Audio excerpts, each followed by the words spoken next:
the most modern way to wear a bright colour is without lip liner.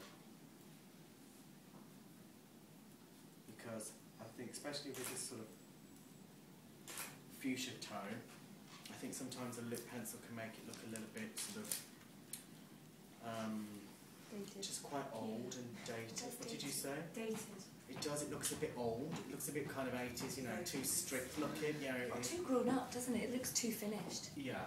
I mean, I like perfection, but I like it to be kind of almost on technicality and not with, you know, kind of too strict looking, too severe. I think to keep it looking quite cool and fresh, really, I think there's nothing better than someone grabbing a lipstick themselves and whacking it on, you know. It just looks, you know, like you haven't really tried very hard to look effortless. Do you ever wear fuchsia? Do you ever wear this colour, this bright colour? No. Oh. Today's your lucky day!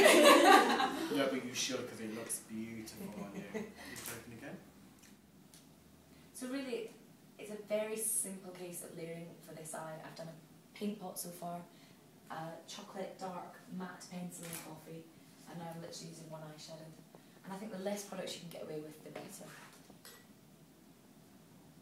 Sometimes you have to ask yourself, what can you leave out rather than what can you add on the face.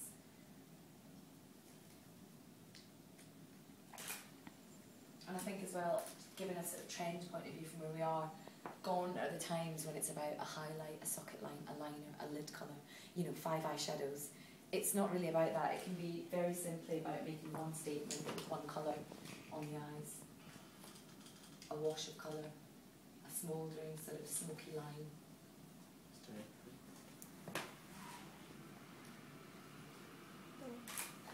And I'm working quite high with this colour, I'm kind of fading it. I specifically don't want to leave too much highlight under the brow because I want it to be quite kind of modern and quite sultry, and the higher up you take that colour, the more mood it creates around the eye. So with what's left on the brush, I'm almost kind of pushing right up into the brow, hair, and it gives it a slightly more masculine finish, but it also creates more depth and mood in the face. So can you see now she just looks a little bit more sultry. They're really important MAC staples, and you know, it's a kind of cream that sets on the eye, it stays on for 12 hours. You can add eyeshadow, you don't need eyeshadow. They're brilliant on their own.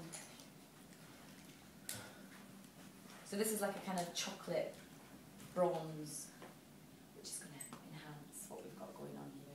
Are they similar to shade sticks? Not really, but shade stick is a little bit, it's a little bit drier. Similar formula in terms that it dries and it sets, but I find that you can paint with these a lot easier. Shade stick I find is a little bit more, it's great for drawing on quickly and it's good for doing smoky eye very quick. I find you get a little bit more playtime with these. So yeah, I suppose similar idea, just a slightly different formula.